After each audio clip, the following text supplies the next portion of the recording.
பொன்னியின் செல்வன் 2. ஆழ்வார்க்கடியான் நம்பி. ஏரிக்கரையிலிருந்து கீழிறங்கி தென்திசை சென்ற பாதையில் குதிரையை செலுத்திய போது வந்தியத்தேவனுடைய உள்ளம் ஏரி அலைகளின் மீது நடனமாடிய படகை போல் ஆனந்த கூத்தாடியது. உள்ளத்தின் உள்ளே மறைந்து கிடந்த குதூகலம் பொங்கித் ததும்பியது. வாழ்க்கையில் வேறு யாரும் காணாத அதிசய அனுபவங்களை தான் அடையும் காலம் நெருங்கி விட்டதென்று அவனுடைய உள்ளுணர்ச்சி சொல்லியது. சோழ நாட்டை அணுகும்போதே இவ்வளவு ஆனந்த கோலாகலமாயிருக்கிறதே, கொள்ளிடத்தை தாண்டி விட்ட பின்னர் அச்சோழ நாட்டின் நீர்வளமும் நிலவளமும் எப்படியிருக்கும்? அந்நாட்டில் வாழும் மக்களும் மங்கையரும் எப்படியிருப்பார்கள்? எத்தனை நதிகள், எத்தனை குளங்கள், எத்தனை தெளிநீர் ஓடைகள்! கவிகளிலும் காவியங்களிலும் பாடப்பெற்ற பொன்னி நதியின் காட்சி எப்படியிருக்கும்? அதன் கரைகளிலே பூத்துக் குலுங்கும் புன்னை மரங்களும் கொன்னை மரங்களும் கடம்ப மரங்களும் எத்தகைய மனோகரமான காட்சியாயிருக்கும்! நீரோடைகளில் குவளைகளும் குமுதங்களும் கண்காட்டி அழைப்பதும் செந்தாமரைகள் முகமலர்ந்து வரவேற்பதும் எத்தகைய இனிய காட்சியாயிருக்கும்! காவேரியின் இரு கரைகளிலும் சிவபக்தி செல்வர்களான சோழ பரம்பரையினர் எடுப்பித்துள்ள அற்புத வேலைப்பாடமைந்த ஆலயங்கள் எவ்வளவு அழகாயிருக்கும்! ஆகா, பழையாறை நகர், சோழ மன்னர்களின் தலைநகர்! பூம்புகாரையும் உறையூரையும் சிறிய குக்கிராமங்களாகச் செய்து விட்ட பழையாறை. அந்நகரிலுள்ள மாட மாளிகைகளும் கூடகோபுரங்களும் கடை வீதிகளும் படை வீடுகளும் சிவாலயக் கற்றளிகளும் திருமாலுக்குரிய விண்ணகரங்களும் எப்படியிருக்கும்? அந்த ஆலயங்களில் இசை வல்லவர்கள் இனிய குரலில் தேவார பாடல்களையும் திருவாய்மொழி பாசுரங்களையும் பாடக் கேட்டோர் பரவசமடைவார்கள் என்று வந்தியத்தேவன் கேள்வியுற்றிருந்தான். அவற்றையெல்லாம் கேட்கும் பேறு தனக்கு விரைவில் கிடைக்கப் போகிறது. இது மட்டும்தானா? சில நாளைக்கு முன்பு வரையில் தான் கனவிலும் கருதாத சில பேறுகளும் கிட்டப்போகின்றன. வீரத்தில் வேலனையும் அழகில் மன்மதனையும் நிகர்த்த பராந்தக சுந்தர சோழ மகாராஜாவை நேருக்கு நேர் காணப்போகிறான். அவ்வளவுதானா? அவருடைய செல்வ புதல்வி ஒப்புயர்வில்லாத நாரிமணி குந்தவை பிராட்டியையும் காணப்போகிறான். ஆனால் வழியில் தடை எதுவும் நேராமல் இருக்க வேண்டும். எந்த தடை நேர்ந்தால்தான் என்ன? கையிலே வேல் இருக்கிறது, இடையில் தொங்கிய உரையிலே வாள் இருக்கிறது, மார்பிலே கவசம் இருக்கிறது, நெஞ்சிலே உரமிருக்கிறது. ஆனால் மகாதண்ட நாயகர் இளவரசர் ஆதித்தர் ஒரு பெரிய முட்டுக்கட்டை போட்டிருக்கிறார், ஒப்புவித்த காரியத்தை நிறைவேற்றுவதற்கு முன்பு யாரிடமும் சண்டை பிடிக்கக் கூடாதென்று. அந்த கட்டளையை நிறைவேற்றுவதுதான் மிகவும் கடினமாயிருந்தது. ஏதோ இவ்வளவு தூரமும் பிரயாணம் செய்த போது நிறைவேற்றியாகி விட்டது. இன்னும் 2 நாளைய பிரயாணம் தானே மிச்சமிருக்கிறது. அதுவரை பொறுமையுடன் இருந்தே தீர வேண்டும். ஆதவன் மறைவதற்குள் கடம்பூரை அடைய வேண்டும் என்ற கருத்துடன் சென்று கொண்டிருந்த வந்தியத்தேவன் சிறிது நேரத்துக்கெல்லாம் வீர நாராயணபுர விண்ணகர கோயிலை நெருங்கினான். அன்று ஆடித் திருமஞ்சன திருவிழாவும் சேர்ந்திருந்தபடியால் கோயிலைச் சுற்றியுள்ள மரத்தோப்புகளில் பெரும் ஜனக்கூட்டம் சேர்ந்திருந்தது. பலாச்சுளைகளும் வாழைப்பழங்களும் கரும்பு கழிகளும் பலவகை தின்பண்டங்களும் விற்பவர்கள் ஆங்காங்கே கடை வைத்திருந்தார்கள். பெண்கள் தலையில் சூடிக்கொள்ளும் மலர்களையும் தேவ பூஜைக்குரிய தாமரை மொட்டுக்கள் முதலியவற்றையும் சிலர் விற்று கொண்டிருந்தார்கள். தேங்காய், இளநீர், அகில், சந்தனம், வெற்றிலை, வெல்லம், அவல், பொறி முதலியவற்றைச் சிலர் குப்பல் குப்பலாக போட்டு விற்று கொண்டிருந்தார்கள். ஆங்காங்கே வேடிக்கை வினோதங்கள் நடந்து கொண்டிருந்தன. ஜோசியர்கள், ரேகை சாஸ்திரத்தில் வல்லவர்கள், குறி சொல்லுகிறவர்கள், விஷக்கடிக்கும் மந்திரிப்பவர்கள் இவர்களுக்கும் அங்கே குறைவில்லை. இதையெல்லாம் பார்த்து கொண்டு சென்ற வந்தியத்தேவன் ஓரிடத்தில் ஒரு பெருங்கூட்டம் நின்று கொண்டிருப்பதையும் அந்த கூட்டத்துக்குள்ளே இருந்து யாரோ சிலர் உரத்த குரலில் வாக்குவாதம் செய்யும் சத்தம் வருவதையும் கவனித்தான். என்ன விவாதம் நடைபெறுகிறது என்பதை அறிந்து கொள்ள அவனுக்கு ஆவல் பீரிட்டுக் கொண்டு எழுந்தது. அந்த ஆவலை அடக்கிக் கொள்ள அவனால் முடியவில்லை. கூட்டத்துக்கு வெளியே சாலை ஓரமாக குதிரையை நிறுத்தி விட்டு கீழே இறங்கினான். குதிரையை அங்கேயே நிற்கும்படி தட்டி கொடுத்து சமிக்ஞையால் சொல்லிவிட்டு கூட்டத்தை பிளந்து கொண்டு உள்ளே போனான். அங்கே விவாதத்தில் ஈடுபட்டிருந்தவர்கள் 3 பேர்தான் என்பதை பார்க்க அவனுக்கு வியப்பு ஏற்பட்டது. ஆனால் விவாதத்தில் ஈடுபட்டவர்கள் 3 பேர்தான் என்றாலும் கூட்டத்திலிருந்தவர்கள் பலர் அவ்வப்போது அவரவர்களுக்கு உகந்த வாதக்காரரின் கட்சியை ஆதரித்து கோஷங்களை கிளப்பினார்கள். அதனாலேயே அவ்வளவு சத்தம் எழுந்தது என்பதை வந்தியத்தேவன் தெரிந்து கொண்டான். பிறகு என்ன விவாதம் நடைபெறுகிறது என்பதை கவனித்தான். வாதமிட்ட மூவரில் ஒருவர் உடம்பெல்லாம் ஊர்க்கபுண்டரகமாகச் சந்தனம் அணிந்து தலையில் முன்குடுமி வைத்திருந்த வைஷ்ணவ பக்த சிகாமணி. கையில் அவர் ஒரு குறுந்தடியும் வைத்திருந்தார். கட்டையாயும் குட்டையாயும் வைரம் பாய்ந்த திருமேனியுடன் விளங்கினார். இன்னொருவர் தமது மேனியெல்லாம் பட்டை பட்டையாய் திருநீறு அணிந்திருந்த சிவபக்தர். 3வது மனிதர் காவி வஸ்திரம் தரித்து தலையையும் முண்டனம் செய்து கொண்டிருந்தார். அவர் வைஷ்ணவரும் அல்ல, சைவரும் அல்ல, இரண்டையும் கடந்தவரான அத்வைத வேதாந்தி என்று தெரியவந்தது. சைவர் சொன்னார், ஓ ஆழ்வார்க்கடியான் நம்பியே, இதற்கு விடை சொல்லும். சிவபெருமானுடைய முடியை காண்பதற்கு பிரம்மாவும் அடியை காண்பதற்கு திருமாலும் முயன்றார்களா இல்லையா? முடியும் அடியும் காணாமல் இருவரும் வந்து சிவபெருமானுடைய பாதங்களில் சரணாகதி அடைந்தார்களா இல்லையா? அப்படியிருக்க சிவபெருமானைக் காட்டிலும் உங்கள் திருமால் எப்படி பெரிய தெய்வம் ஆவார்?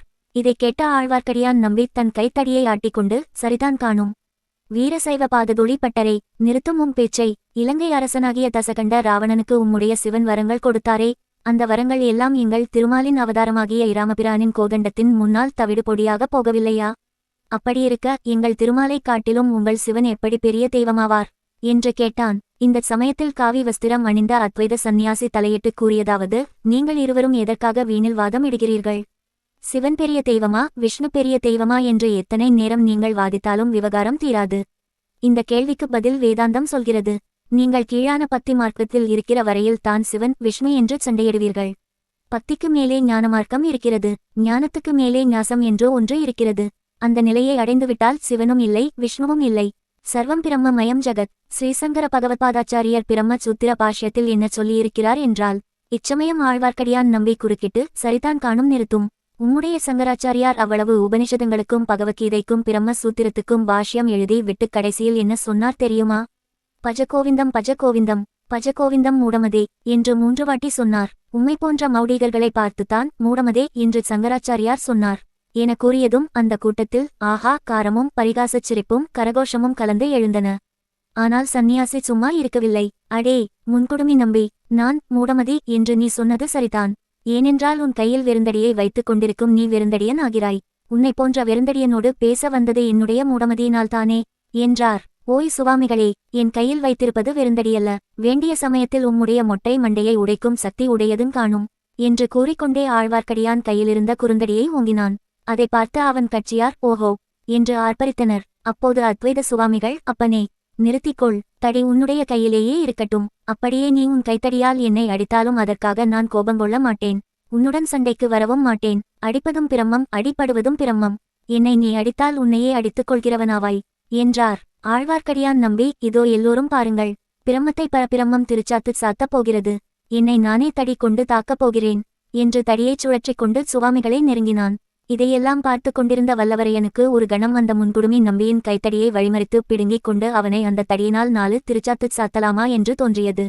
ஆனால் திடீரென்று சுவாமியாரை காணோம். கூட்டத்தில் புகுந்து அவர் மறைந்துவிட்டார். அதை பார்த்து கொண்டிருந்த வைஷ்ணவ கோஷ்டியார் மேலும் ஆர்ப்பரித்தார்கள். ஆழ்வார்க்கடியான் வீரசைவருடைய பக்கமாக திரும்பி, உய்பாததுளி பட்டரே, நீர் என்ன சொல்லுகிறீர்? மேலும் வாதம் செய்ய விரும்புகிறீரா, அல்லது சுவாமியார போல் நீரும் ஓட்டம் எடுக்கிறீரா என்றான். நானா? ஒரு நாளும் நான் அந்த வாய் வேதாந்தியைப் போல் ஓட்டம் எடுக்க மாட்டேன். என்னையும் உம்முடைய கண்ணன் என்று நினைத்தீரோ? கோபியர் வீட்டில் வெண்ணெய் திருடி உண்டு மத்தால் அடிபட்டவன் தானே உம்முடைய கண்ணன் என்று பாததோழி பட்டர் சொல்வதற்குள் ஆழ்வார்க்கடியான் குறுக்கிட்டான். ஏன் காணும்? உம்முடைய பரமசிவன் பிட்டுக்கு மண் சுமந்து முதுகில் அடிபட்டதை மறந்து விட்டீரோ என்று கேட்டுக்கொண்டு கைத்தடியை வீசிக்கொண்டு வீரசைவர் அருகில் நெருங்கினான். ஆழ்வார்க்கடியான் நல்ல குண்டாதி குண்டன். வீரசைவராகிய பாததோழி பட்டரோ சற்று மெலிந்த மனிதர். மேற்கூறிய இருவரையும் விவாதத்தில் உற்சாகப்படுத்தி வந்தவர்கள் தாங்களும் கைகலக்க ஆயத்தமாகி ஆரவாரம் செய்தார்கள். இந்த மூடச்சண்டையை தடுக்க வேண்டும் என்ற எண்ணம் வல்லவரையன் மனத்தில் உண்டாயிற்று. அவன் நின்ற இடத்திலிருந்து சற்று முன்னால் வந்து, எதற்காக ஐயா நீங்கள் சண்டை போடுகிறீர்கள்? வேறு வேலை ஒன்றும் உங்களுக்கு இல்லையா? சண்டைக்கு தினவு எடுத்தால் ஈழ நாட்டுக்கு போவதுதானே? அங்கே பெரும்போர் நடந்து கொண்டிருக்கிறதே என்றான். நம்பி சட்டென்று அவனை திரும்பி பார்த்து, இவன் யாரடா நியாயம் சொல்ல வந்தவன் என்றான். கூட்டத்திலே இருந்தவர்களில் சிலருக்கு வந்தியத்தேவனுடைய வீரத்தோற்றமும் அவனுடைய அழகிய முக விலாசமும் பிடித்திருந்தன. தம்பி, நீ சொல்லு, இந்த சண்டைக்காரர்களுக்கு நியாயத்தை எடுத்துச் சொல்லு.